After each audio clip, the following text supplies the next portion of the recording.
The Two United States and the Law by Howard Freeman. Our forefathers, weary of the oppressive measures that King George III's government forced upon them, in common declared their independence from England in 1776. They were not expected to be successful in that resistance. The moneyed people had backed England for two major reasons. First, our forefathers wanted a rigid, written constitution set in concrete. They were familiar with the so-called Constitution of England, which consisted largely of customs, precedents, traditions, and understandings, often vague and always flexible. They wanted the principle of English common law, that an act done by any official person or lawmaking body beyond his or its legal competence was simply void. Second, the 13 little colonies desired to base their union on substance, gold and silver, real money. They well knew how the despotic governments of Europe were mortgaged to the hilt, lock, stock, and barrel, the land, the people, everything, to certain wealthy men who controlled the banks, the currency, and all credit, who lent credit but did not loan gold and silver. The United States of America was made up of a union of what is now 50 sovereign states, a three-branch, legislative, executive, and judicial, republic, known as the United States of America, or, as termed in this article, the continental United States. Its citizenry live in one of the 50 states, and its laws are based on the Constitution, which is based on common law. Less than 100 years after we became a nation, a loophole was discovered in the Constitution by cunning lawyers in league with the international bankers. They realized that a separate nation existed by the same name that Congress had created in Article 1, Section 8, Clause 17. This United States is a legislative democracy within the constitutional republic and is known as the Federal United States. It has exclusive, unlimited rule over its citizenry, the residents of the District of Columbia, the territories and enclaves, Guam, Midway Islands, Wake Island, Puerto Rico, etc., and anyone who is a citizen by way of the 14th Amendment, naturalized citizens. Both United States have the same Congress that rules in both nations. One United States, the Republic of 50 States, has the stars and stripes as its flag, without any fringe on it. The federal United States flag is the stars and stripes with a yellow fringe seen in all the courts. The abbreviations of the states of the continental United States are, with or without the zip codes, ALA, ALAS, ARIZ, ARK, CAL, etc. The abbreviations of the states under the jurisdiction of the federal United States, the legislative democracy, are AL, AK, AZ, AR, CA, etc., without any periods. Under the Constitution, based on common law, the Republic of the United States provides for legal cases. Number 1, at law. Number 2, in equity. And number 3, in admiralty. Number 1. Law is the collective organization of the individual right to lawful defense. It is the will of the majority, the organization of the natural right of lawful defense. It is the substitution of a common force for individual forces to do only what the individual forces have a natural and lawful right to do: to protect persons, liberties, and properties, to maintain the right of each, and to cause justice to reign over us all. Since an individual cannot lawfully use force against the person, liberty, or property of another individual, then the common force, for the same reason, cannot lawfully be used to destroy the person, liberty, or property of individuals or groups. Law allows you to do anything you want to, as long as you don't infringe upon the life, liberty, or property of anyone else. Law does not compel performance. Today's so-called laws, ordinances, statutes, acts, regulations, orders, precepts, etc., are often erroneously perceived as law. But just because something is called a law does not necessarily make it a law. There is a difference between legal and lawful. Anything the government does is legal, but it may not be lawful. Number 2, equity is the jurisdiction of compelled performance for any contract you are party to, and is based on what is fair in a particular situation. The term equity denotes the spirit and habit of fairness, justness, and right dealing, which would regulate the intercourse of men with men. You have no rights other than what is specified in your contract. Equity has no criminal aspects to it. Number 3. Admiralty is compelled performance plus a criminal penalty, a civil contract with a criminal penalty. By 1938, the gradual merger procedurally between law and equity actions, in other words, the same court has jurisdiction over legal, equitable, and admiralty matters, was recognized.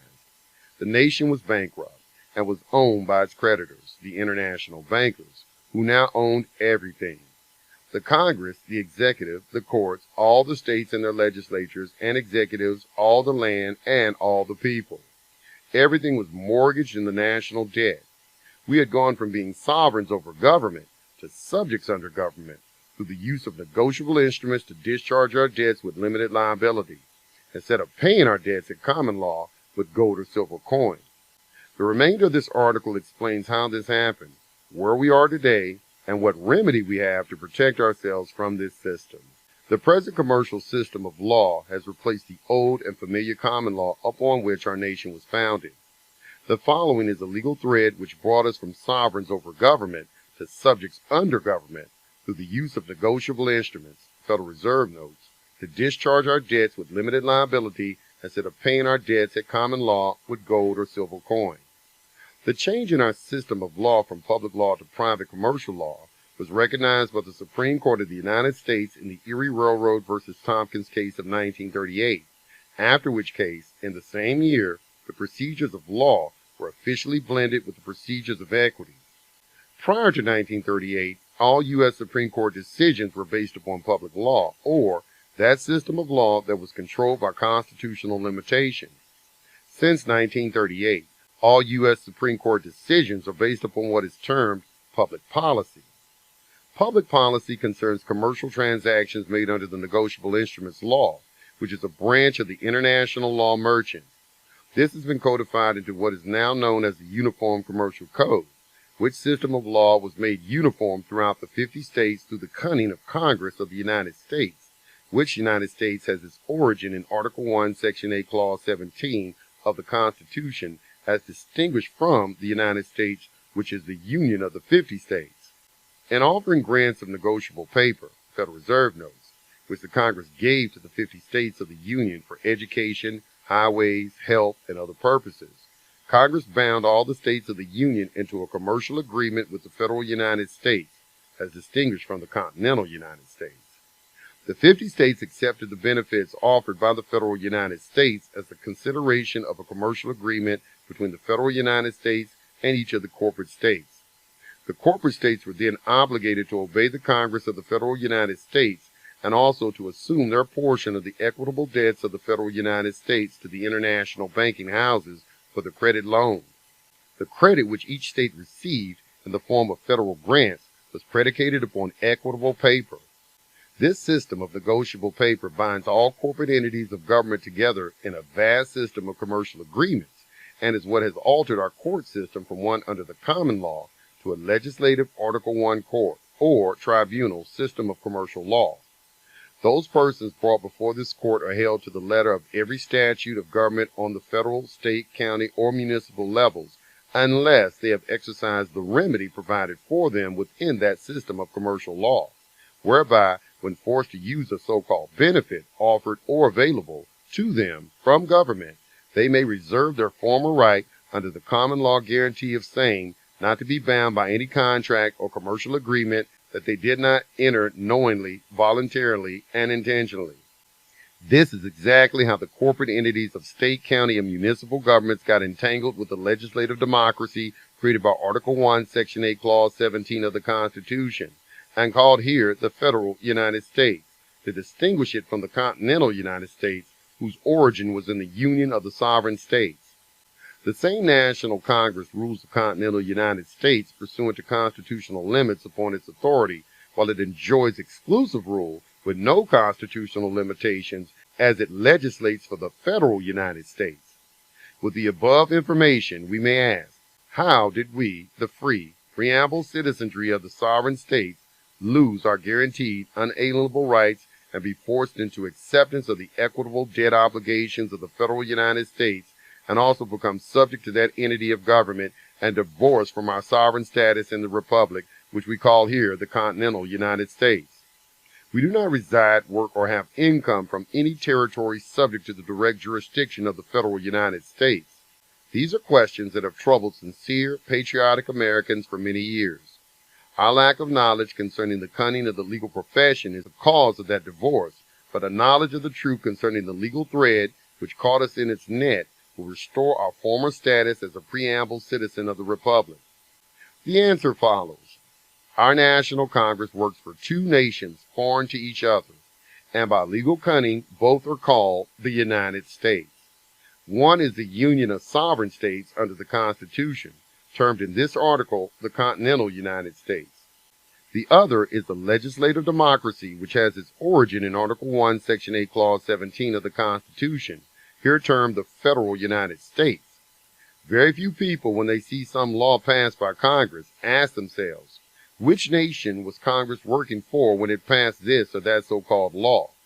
Or few ask, does this particular law apply to the continental citizenry of the Republic, or does this particular law apply only to residents of the District of Columbia and other named enclaves or territories of the democracy called the Federal United States?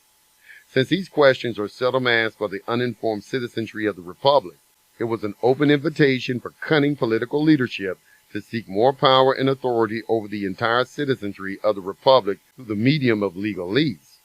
Congress deliberately failed in its duty to provide a medium of exchange for the citizenry of the Republic in harmony with its constitutional mandate. Instead, it created an abundance of commercial credit money for the legislative democracy where it was not bound by constitutional limitations. Then, after having created an emergency situation and a tremendous depression in the Republic, Congress used its emergency authority to remove the remaining substance, gold and silver, from the medium of exchange belonging to the Republic and made the negotiable instrument paper of the legislative democracy, Federal United States, a legal tender for continental United States citizenry to use in the discharge of debts. At the same time, Congress granted the entire citizenry of the two nations the benefit of limited liability in the discharge of all debts by telling the citizenry that the gold and silver coins of the Republic were out of date and cumbersome. The citizens were told that gold and silver substance was no longer needed to pay their debts, that they were now privileged to discharge debt with this more convenient currency issued by the Federal United States. Subsequently, everyone was forced to go modern and to turn in their gold as a patriotic gesture. The entire news media complex went along with this scam and declared it to be a forward step for our democracy, no longer referring to America as a republic. From that time on, it was a falling light for the Republic of 1776, and a rising light for Franklin Roosevelt's New Deal democracy, which overcame the Depression, which was caused by a created shortage of real money. There was created an abundance of debt paper money, so-called, in the form of interest-bearing negotiable instrument paper called Federal Reserve notes, and other forms of paperwork credit instruments. Since all contracts since Roosevelt's time have the colorable consideration of Federal Reserve notes, instead of a genuine consideration of silver and gold coin, all contracts are colorable contracts and not genuine contracts. According to Black's Law Dictionary, 1990, colorable means that which is in appearance only and not in reality what it purports to be, hence counterfeit, fiend, having the appearance of truth. Consequently, a new colorable jurisdiction called a statutory jurisdiction had to be created to enforce the contracts. Soon, the term colorable contract was changed to the term commercial agreement to fit circumstances of the new statutory jurisdiction, which is legislative rather than judicial in nature. This jurisdiction enforces commercial agreements upon implied consent, rather than full knowledge as it is with the enforcement of contracts under the common law. All of our courts today sit as legislative tribunals, and the so-called statutes of legislative bodies being enforced in these legislative tribunals are not statutes passed by the legislative branch of our three-branch republic, but as commercial obligations to the federal United States for anyone in the federal United States or in the continental United States who has used the equitable currency of the federal United States and who has accepted the benefit or privilege of discharging his debts with the limited liability benefit. offered to him by the federal United States, except those who avail themselves of the remedy within this commercial system of law, which remedy is today found in Book 1 of the Uniform Commercial Code at Section 308. When used in conjunction with one's signature, a stamp stating without prejudice UCC 1-308 is sufficient to indicate to the magistrate of any of our present legislative tribunals, called courts, that the signer of the document has reserved his common law right. He is not to be bound to the statute or commercial obligation of any commercial agreement that he did not enter knowingly, voluntarily, and intentionally, as would be the case in any common law contract.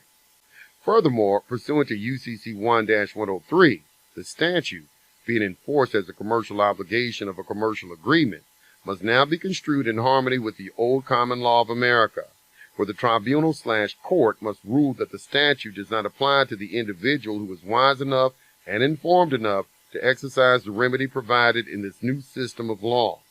He retains his former status in the Republic and fully enjoys his unalienable rights, guaranteed to him by the Constitution of the Republic, while those about him curse the darkness of commercial law government, lacking the truth needed to free themselves from a slave status under the federal United States, even while inhabiting territory foreign to its territorial venue. Hey, thanks for watching the video. If you like more videos like this, make sure you hit the subscribe button and hit the notification bell at the bottom of the screen so you can get more in-depth information only here, right on High Frequency Radio. Peace to the gods.